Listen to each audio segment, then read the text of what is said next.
Welcome back to the channel today, guys. And you know, I did it. I did, in fact, do it. I picked up the first volume of the light novel, and I've actually been really enjoying it. I'm not gonna lie. It's just the show, but probably better and more ridiculous, and I kind of love it. And it made me really excited for this episode today, and boy, did we get a wild episode today, actually. We got so much information. It's kind of crazy. Like, we exposed the whole cult. The whole cult was exposed today. we laid everything on the table in this episode. Even I was like, yo, that's some really messed up stuff they were doing. So, honestly, let's just get straight into it and talk about the Eminence in Shadow, episode 12 today, because there's a lot to go over. So our episode begins with Sid just through the roof about what just happened. He's so happy. He's just like, everyone in the stadium will be talking about Shadow, the mysterious Eminence. But while he's standing there, basically patting himself on the back, all of a sudden, we see the magic circle appear in front of him. Or I guess you should call it a doorway. Now, Sid honestly looks pretty interested in it from the look on his face. He's staring quite intensely at it. But he still tries to get away from it, but it follows him. And no matter where he goes, the doorway just seems to follow him wherever. Until eventually he's just like, alright, I'm getting the feeling if I ignored this thing, it'd probably follow me to my inn. And it's here that Sid starts thinking about Aurora. And how I interpret this is, I think he believes that if he goes in there, he might get a chance to meet her again. So he eventually does decide to go in there. But we'll get that question answered soon enough, as we transition back to the stadium, as we see that the doorway is still there as well, and Nelson is shook, like impossible. Does this mean the sanctuary responded to Shadow? As everyone looks at him suspicious, like, what do you mean by responded? So he eventually has to tell them, as he says, damn, today is the one day of the year that the door to the sanctuary is opened, but a door appearing in the middle of the trial? Nothing like this has happened before. As he says, the word door doesn't only refer to the one door with a physical manifestation. As you can see, it changes shape and location at will, taking on the most appropriate form to respond to those who seek it, and those who are worthy to pass through it.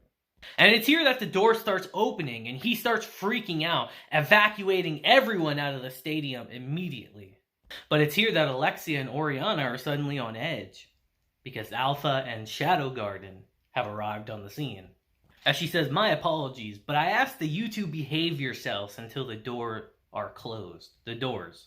And after telling them that, we see Alpha and Delta walk into the doorway to the sanctuary. And it's here Epsilon, who stayed behind, tells them, all we want is for you to be good little girls and stay here until the door is closed. But we will be taking the Baldy with us. As Nelson asks her, what could you possibly be planning to do in the sanctuary? And she tells him, it's not about what we do there. It's about what we find there. As she says, one more step, and who can say what will happen to this woman? As they pretend to take Delta hostage. Beta, my mistake. As Beta's just like, oh no, they got me. What am I gonna do? And Alexia's just like, you know, we could just let her die. And it's here that Epsilon tries to take Nelson into the sanctuary with her, but gets attacked by Executioner Venom. And he slices at her, misses, but he cuts off the slime booba. And at this point, I knew he was dead. And she gets heated, saying, I will reign victorious over nature, reattaches them, and says, I refuse to be exposed, as she cuts down the executioner. She's so pissed, she grabs Nelson by the face and drags him into the sanctuary with her. As we see the rest of Shadow Garden descend into the sanctuary as well. And as the door starts to close, it's here that Alexia has a decision to make. As she remembers Shadow telling her, stay out of this. And how she hated that. So she jumps in there to go after them. As Oriana follows suit shortly after. And when they get in there, they fall directly on top of Beta. And Alexia gets a bit of a handful, if you know what I mean. As Alpha approaches them and Alexia tells her, oh, well, I just tripped and fell. Then there was a door right in front of me. I couldn't stop myself, you know? As Alpha tells her, fine, do as you like. It may be that you should learn this as well. And it's here she starts explaining a bit about the sanctuary, saying, according to legend, this is the place where they sealed away the left arm of the demon Diablos. As she says, that's why we came here to see for ourselves, to find everything from the beginning. And it's here we see that the great hero Olivier was actually a woman.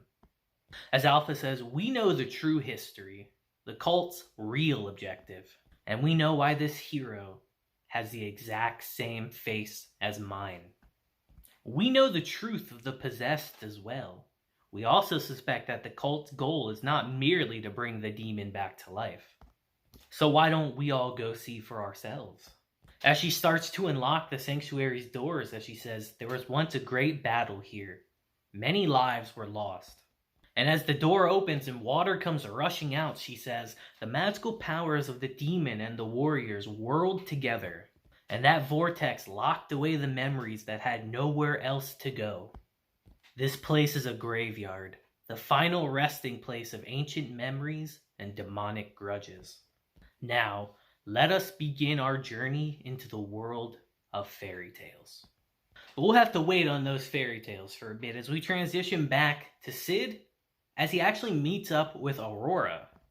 As he asks her, so, are you the one that summoned me here? She's like, no, I don't think I did.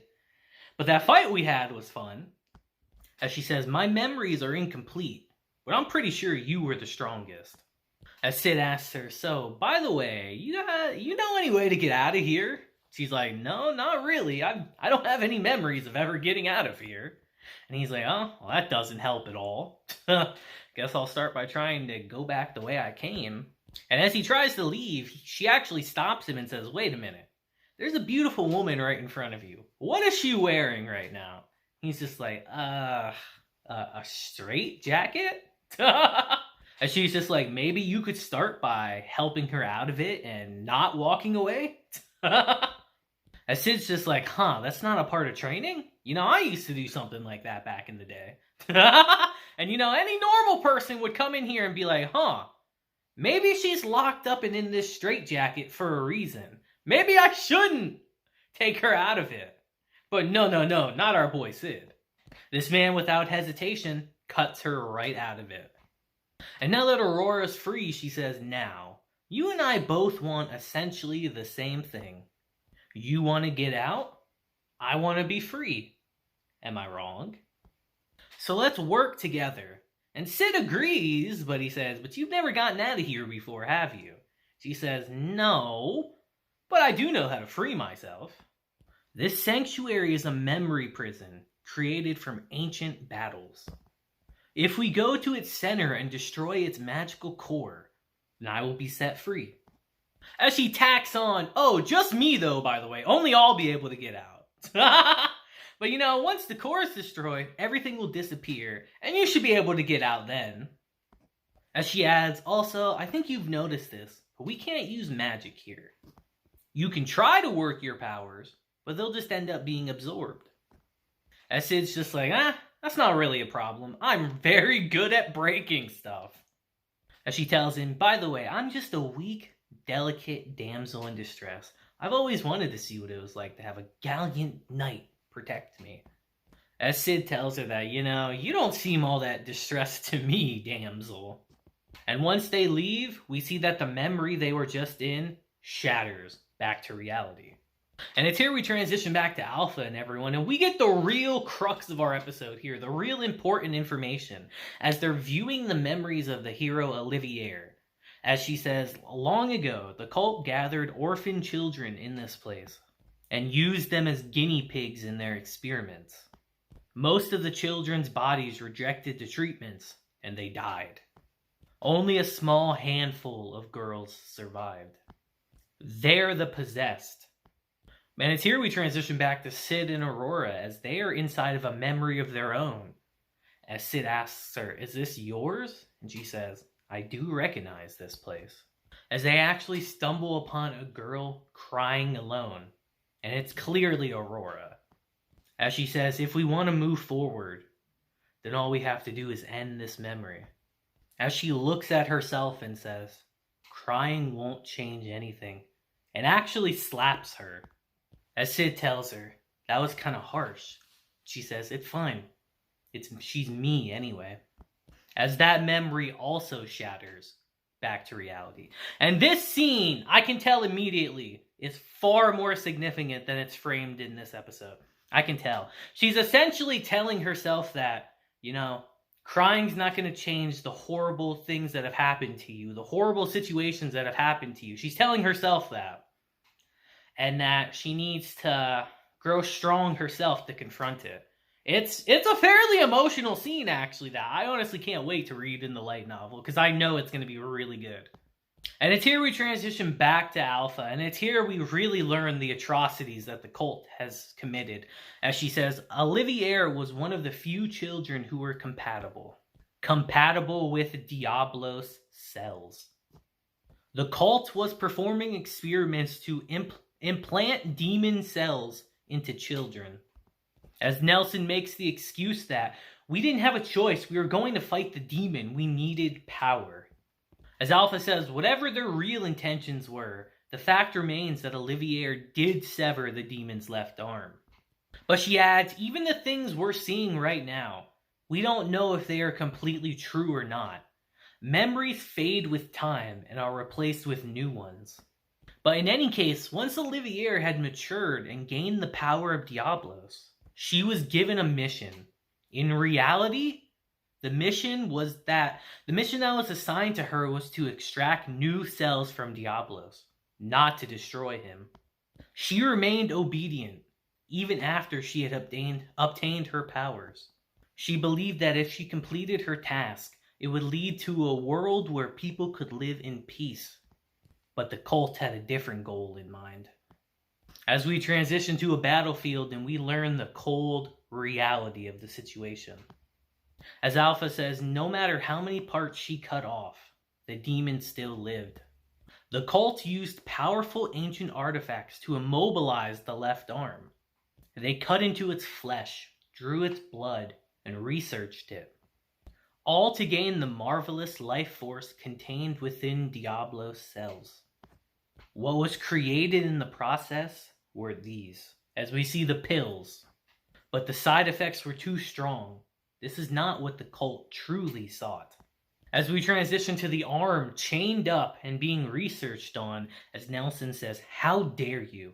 You would expose this of all places? You're the low-life descendant of a guinea pig. You have no right to know these things. As Alpha continues and says, it was said that with its crimson sheen, it looked just like the blood of Diablos. A single taste of it would grant tremendous power and a body that never grows old. Basically giving everyone ageless immortality. As Alpha says, look at our friendly priest Nelson and that man over there. Does anyone see a striking resemblance? As they realize that he was the one working on that. As Alpha says, I think you should have some wonderful stories to tell us. As she asks him, what's the name of that drug? And he says, it's the beads of Diablos. But she continues and says that the drug had two major flaws, though. The first flaw is that the beads of Diablos must be taken at regular intervals or the effect wears off. I would guess about once a year. The second is that they can only be produced in very small amounts. As she asks him, how many can you make in a year? And he says, we can make 12. As she adds, come to think of it, I believe the highest ranking organization in the cult, the Knights of Rounds, contain 12 members. To this day, you have yet to perfect the beads of Diablos. And you assume the keys to your perfect drug are the immobilized demon's limb and the hero's descendants. People like me, the girl with Olivier's blood running thickly in her veins. Isn't that right, Sir 11th of the Rounds? And now that he's been exposed, there's no point in hiding anymore. As Nelson says, every single member of the cult wants the power and eternal life you can gain from those beads. As he breaks out of his chains and says, and indeed, I am one of the Knights of Rounds, Nelson the Avaricious, as Delta stabs him in the back and just throws him in the water. Very anticlimactic. But nothing in life is ever as it really seems, as Nelson rises from the water and shatters this memory that they're in now as well. As we see Alpha, Delta, Alexia, Oriana, and Beta brought to this pure all-white space. As Beta says, I don't see Epsilon and the others. We've all been separated. As Alpha says, this must be another feature of the Sanctuary security system.